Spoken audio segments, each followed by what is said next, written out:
හොඳයි.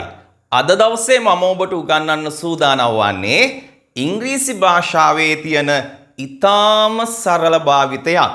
ඒ තමයි I want to. I want to කියන්නේ මට ඕන. යම් කිසි දෙයක් කරන්න ඕන කියනකොට අපි I want to කියන මෙන්න මේ භාවිතය තමයි යොදාගන්නේ. අපි සරල උදාහරණ ටිකක් ගමු. මට බඩගිනි.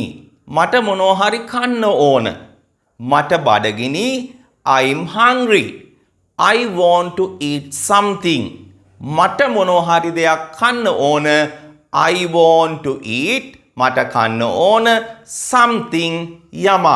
ඊටාම සරල භාවිතයක්. මේක native English speakers ලා නොයසේනම් උපතින්ම ඉංග්‍රීසියෙන් කතා කරන අය මෙන්න මේ විදිහටත් භාවිත කරනවා.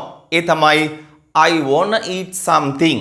want to කියන එක යාලා කෙටි කරනවා wanna කියලා. I wanna eat something. මට මොනවා හරි දෙයක් කන්න ඕන. හොඳයි. අපි තව වාක්‍යයකට යමු. මට දැන් යන්න ඕන. මට දැන් යන්න ඕන. I want to go now. I want to go now. කොහොමද කියන්නේ native English speakers ලා? I wanna go now. I wanna go now. මට දැන් යන්න ඕන. right. මට දැන් ගෙදර යන්න ඕන කියලා කොහොමද කියන්නේ? I want to go home now. I want to go home now. මතක තියාගන්න home සමග අපි to භාවිත කරන්නේ නැහැ. I want to go to home now කියන්න එපා.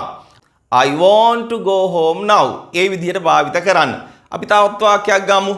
මට අලුත් ෆෝන් එකක් ගන්න ඕන. මට අලුත් ෆෝන් එකක් මිලදී ගන්න ඕන. මිලදී ගන්නවට අපි කියනවා buy. buy මිලදී ගන්නවා.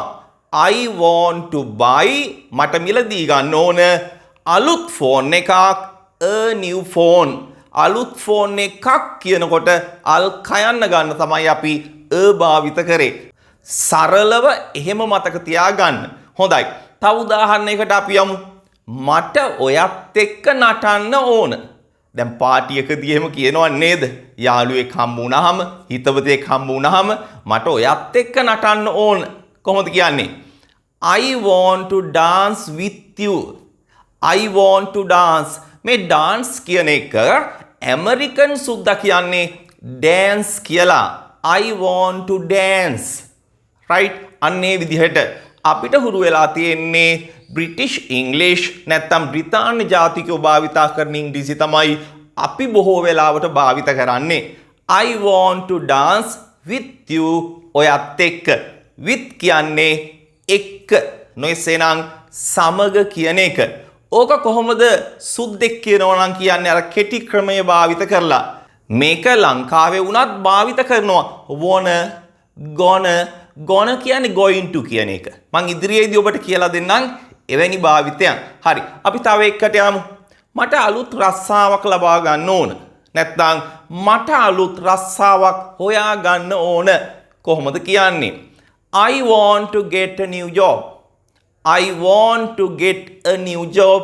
මට අලුත් රස්සාවක් ලබා ගන්න ඕන. මහන්සි වෙලා ගෙදර ගියාම අපි සමහර වෙලාවට කියනවා නේද? මට පොඩ්ඩක් පොඩි නැප් එකක් දා ගන්න ඕන. නැප් කියන්නේ කෙටි නිින්ද.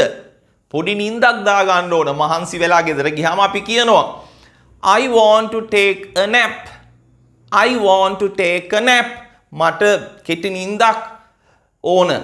I'm tired. I want to take a nap. ඒ විදිහට භාවිත කරන්න පුළුවන්. right. ඊගා වාක්‍ය බලන්න. මට අයිස්ක්‍රීම් එකක් කන්න ඕන. ඊටම සරල වාක්‍යයක්. කනවා eat. I want to eat ice cream එකක් an ice cream. එතන n භාවිත කරේ ice cream කියනකොට I අකුර vowel අකුරක් වගේම vowel sound එකක් තියෙන නිසායි. I want to eat an ice cream. ඕක කොහොමද සුද්දා කියන්නේ? I wanna eat an ice cream. I wanna eat an ice cream. ඒ විදිහට ඔබ දැන් wanna කියන එක භාවිත කරන්න හුරු වෙන්න එපා. ඉස්සලා want to කියලා ඉන්න. want to හුරු වෙලා wanna භාවිත කරන්න පුළුවන්.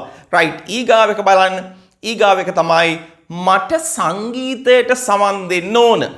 සරලවම කිව්වොත් මට සින්දුවක් දෙකක් අහන්න ඕන. මට සංගීතයට සමන් දෙන්න ඕන. සමන් දෙනවට අපි ඉංග්‍රීසියෙන් කියන්නේ listen කියලා. listen සමන් දෙනවා. මේ listen කියන verb එකත් එක්ක නිතරම වගේ භාවිත කරන්නේ to. listen to. මට සංගීතයට සමන් දෙන්න ඕන. I want to listen to music. I want to listen to music. Right. ඊටාම සරලයි. තව වාක්‍යයක් අපි ගමු. මට බීච් එකට යන්න ඕන. මට බීච් එකට යන්න ඕන. I want to go to the beach. I want to go to the beach. මට බීච් එකට යන්න ඕන. අපි තව එක වාක්‍යයක් පමණක් ගමු. මෙන්න මේ වාක්‍යය. මට ස්මාර්ට්ෆෝන් එකක් මිලදී ගන්න ඕන. මිලදී ගන්නවට අපි කියනවා buy කියලා. I want to buy a smartphone. I want to buy a smartphone. මට අලුත් ස්මාර්ට්ෆෝන් එකක් මිලදී ගන්න ඕන. සුද්දා කොහොමද කියන්නේ? I wanna buy a new smartphone. I wanna buy a new smartphone. ඒ විදිහට තමයි භාවිත කරන්නේ. හොඳයි එහෙනම් අපි තවත් අලුත් වීඩියෝ එකකින් හමු වෙමු. ගිහින් එන්නම්. Have a nice day. Bye.